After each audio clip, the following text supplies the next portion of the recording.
Okay, a little call out today. Leaking diverter valve. This is another glowworm actually. If you have a look inside there, you'll see the colour of the pin is like a reddy brown. So I'll zoom in. Plumbers videos.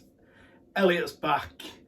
My name's Alan Hart, and this video is the clips that have been sent in from Elliott from E-Fry Gas Services, and these are hopefully to help new trainees that are getting into the industry, or even sometimes people that's been doing it a long time, just to give you a few tips on what it's like to be a gas engineer, day in the life of a gas engineer, or day in the life of a plumber, if you like. There's lots of different videos on this. There's some boilers, there's a bit of plumbing, there's cylinders. It's a little bit of a mixture. If you could, please put a thumbs up and please put some comments below, and let's get over to Elliott. This video is for gas safe, registered and trainee gas engineers under supervision. Please comply with the current regulations at the time. I'm back, nearly a month off work. I put my back out badly, and also on the same day my filling fell out, and also on the same day my van blew up beyond economical repair. So I have a new van now, which is up there, that one there, but not signwritten yet. So spent all day yesterday kicking the van out, and the day before, but there we go. So just a quick one. This is an Ultracom 2, glowworm Ultracom 2. I fitted this, well, back on the 2011. But last year it was its major service. So I did new inhibitor, new pressure sensor, clean the automatic air vent, check the expansion vessel and the G10 seal. This is a word to the wise, really. I can't remember if I've done a video about this or not, but the pressure sensor on these are here. Now, you can wiggle them backwards and forwards, or you can't wiggle them, shall I say. But if I was to move that side to side, they do pull out from the pins inside. So I'll get the focus a bit better. You see it's a small pin that pushes that way. So you pull it that way to disengage and you push it that way. But if you move that pressure sensor side to side, so that way and that way and that way, they wiggle out. They don't come completely out, but they dislodge themselves from this pin and lets water spray out everywhere. So when I was here last year, I always give them a wiggle, and I think I may have already done a video on this, but you can't help reiterate little things to watch out for. But I always give them a wiggle. It doesn't matter what boiler manufacturer, any type of sensor. And I wiggle it forward and back, wiggle it side to side, and bang! I had 1.3 bar water spraying everywhere. Unfortunately, it sprayed over everything, and I ended up having to replace the circuit board at my own expense.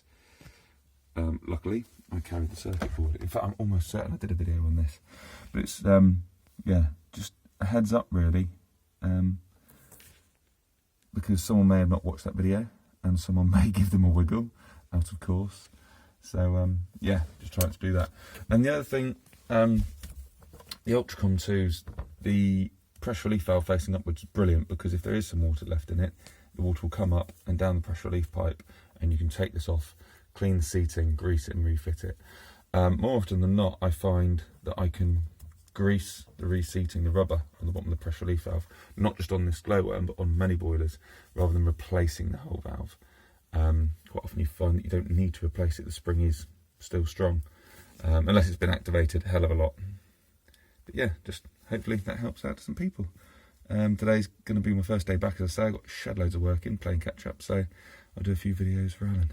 Cheers. A little bit of word of advice, in my opinion, for all the trainees. When you're doing a gas safety check, if there is a gas hob, pull the oven out. Have a look, make sure the gas pipe's alright, make sure there's no damage to it, make sure it's clipped, make sure it's secure, make sure they use the right fittings for it. Some gas hobs allow flexible connections, so a cooker hose, some don't. Make sure there's no hose pipe. I've seen a hose pipe on a few, and flexi tap connectors on a few. Don't pay attention to all the people that say, oh, I'd get in, get out, 20 minutes in and done dusted. For the sake of taking a few screws out, have a little look and make sure everything is okay in behind there. It doesn't take long. And just to butt in on that, Elliott, the wires. A lot of people get confused with wires, how far wires need to be away from a gas pipe. So 25mm to a gas pipe. Also sockets, spurs are also 25mm. When you have a look in your book and it says 150mm, it's actually from switchgear, so such as consumer units, things like that. And also when you're checking hobs, either built-in ones or freestanding cooks with hobs on,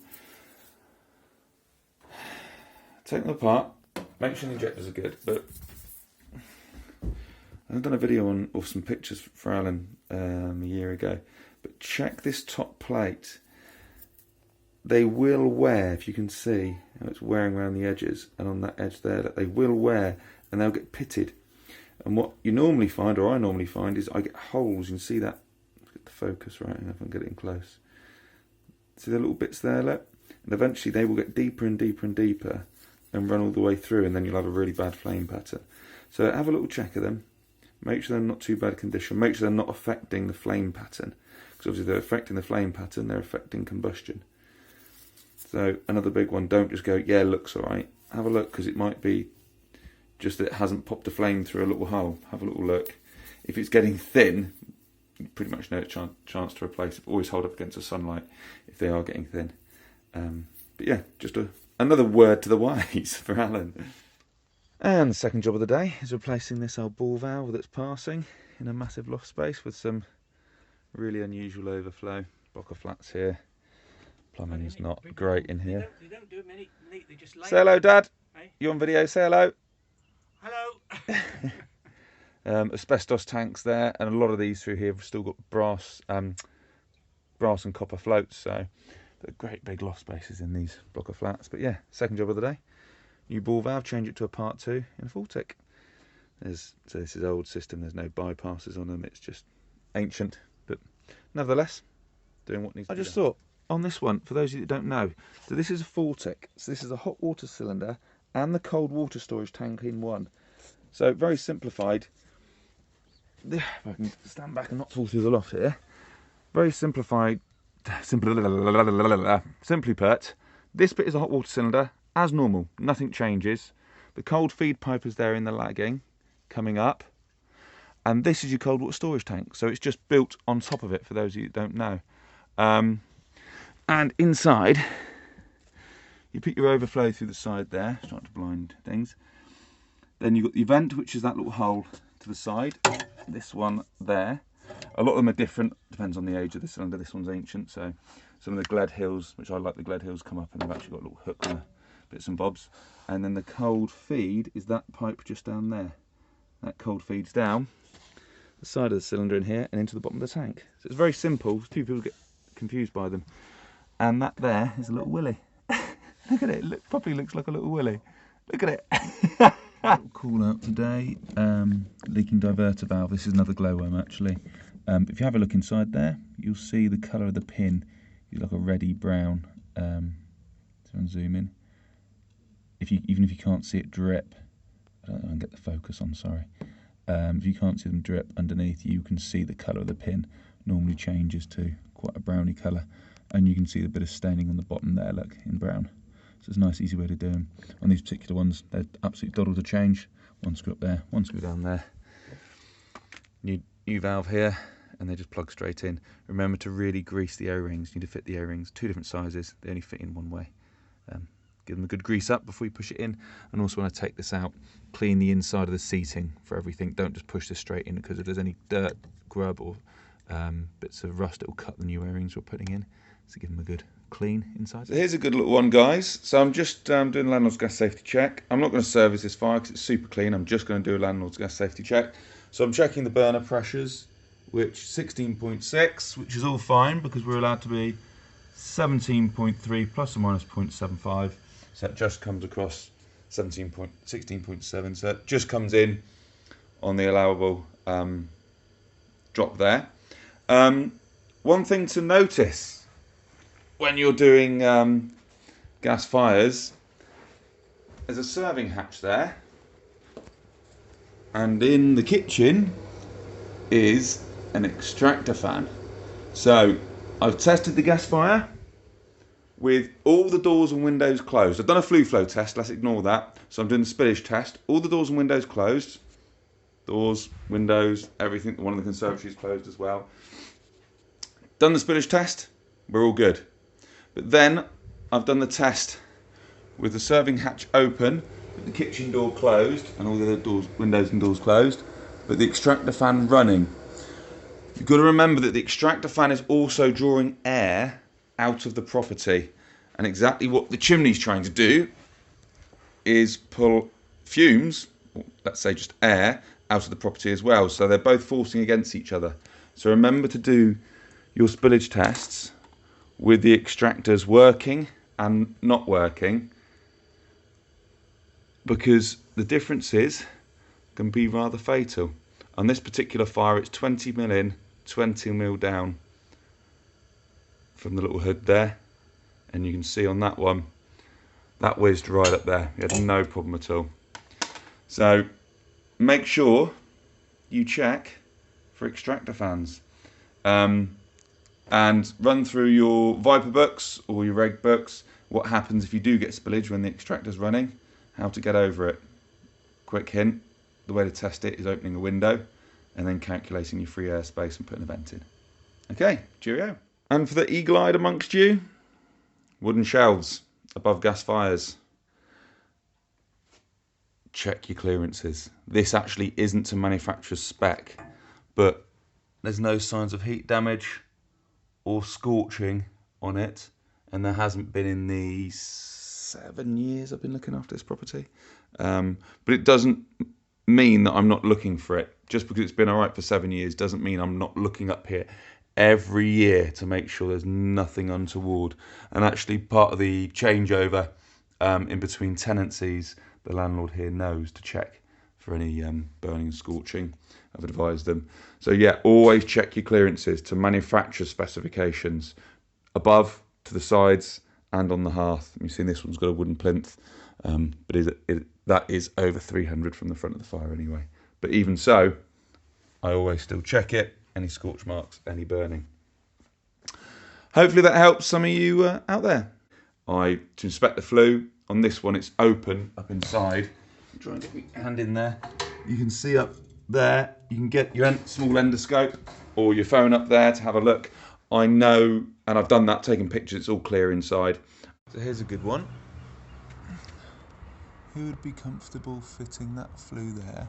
There's a dead end up that end, look, and a dead end, little vented area thing here. But there's 2 windows down there as well. Open at the top, but who'd be comfortable fitting that? Ideal. Look at that flue. Look at the state of that. Oh, love it. There's another one. So, Worcester flue with plume kit, with no supports, no terminal guard. It's onto a highway, which is ideally above 2 meters, but it's not, so I've used a plume kit, but no basket and no brackets on the plume kit. No matter where you look, there's a lot of crap out there, guys. So my point to these little short clips is any point in doing it right, because it seems that everybody does it wrong and gets away with it and makes an absolute mint, as opposed to the rest of us doing it properly, earning a living. But you know, if we're in a job for a day and a half, 2 days, you know, the other guys are in and out in the morning, what's the point in doing it properly? It does make you feel that way. Another one there. The white's not on show though on that backseat flue, because they painted it so it was no longer white. All fairly new installs these for where I live as well. One of this morning's jobs, noisy ball valve. When it's filling, taking it apart, I found a nice bit of, you can see that, the phone won't focus, there we go. Nice little blockage, but also this is on the mains. This here is on the mains, and that is a low pressure injector. So we'll be swapping that one out and getting rid of that blockage. And also in this one we have pan connector into an extension, into a pan connector, into another pan connector, into the saw pipe. So 1, 2, plus an extension, spigot, then a pan connector. So yeah, that's good. 1, 2, 3 pan connectors and extension. Thank you very much for that, Elliott. Some really interesting videos there, some really interesting clips. The gas fire, obviously with a gas fire, for anybody who's watching this, you would check the full length of the flue. That's part of when you go check a gas fire. The ball valve, where Elliott's shown that it's the bigger type. On the low pressure water systems, the connection inside was bigger. On the high pressure, so on mains pressure, you put a different I can't remember what it's called, but like an injector if you like, but you put a smaller one in for mains pressure. Some really interesting stuff there. If you've got any questions, please put them in comments below, and hopefully Elliott can answer some of them questions for you. With regards to the flues, I totally get what you're saying there, Elliott, because one of the reasons I started doing these videos to start with, because I started to get really frustrated with, I try and do a good job, not perfect, you know, sometimes we can overlook things or regulations might change, but I do generally try and do a really good job for customers, flush the system, etc. But you go past so many, sometimes when you lose a job, and then you'll go past. In fact, I went past one other day with Mackie. We're driving past, and the flue stuck out like almost a metre, and it goes over onto onto next door's boundary, and it's like, well, I quoted to move the boiler slightly and take the flow out of the back, which would have meant that it would have complied, and I didn't get the job. You know, somebody else has obviously fitted it, whether it be the customer, DIY or whatever. So I get that frustration, but all we can do is try on this channel is try and educate the end user so that the end user can see how things can be done correctly. And that's all we can do really. So yeah, and I'm babbling on again. Thanks very much, thanks for watching. As always, please put a thumbs up, it really helps with the videos, and also if you could please put a comment below.